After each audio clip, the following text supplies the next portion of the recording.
এই দুনিয়াতে মুসলমানদের ধৈর্য ধারণ করার কোনো বিকল্প নাই। মুসলমানদের এই দুনিয়াতে ধৈর্য ধারণ করার কোনো বিকল্প নাই। কথাগুলো আমি বলি নাই, ইমামুল আম্বিয়া রাসূল পাক সাল্লাল্লাহু তাআলা আলাইহি ওয়াসাল্লাম বলেছেন।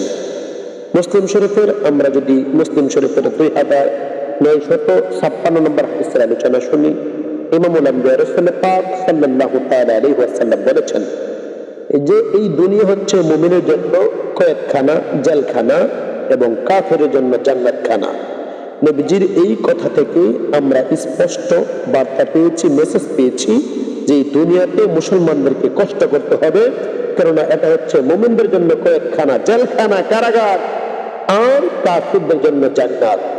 এখন আমার কিছু ভাই আছে যারা বলেন, হুজুর আমরা মুসলমান, আমরা এত কষ্ট করি, কিন্তু যারা সুদ খায়, ঘুষ খায়, যারা নাফরমানি করে, আল্লাহর অবাধ্য, তারা তো টাকা পয়সার মালিক। আমি বলতে চাই মুমিনদের যে জন্য এটা হচ্ছে জেলখানা।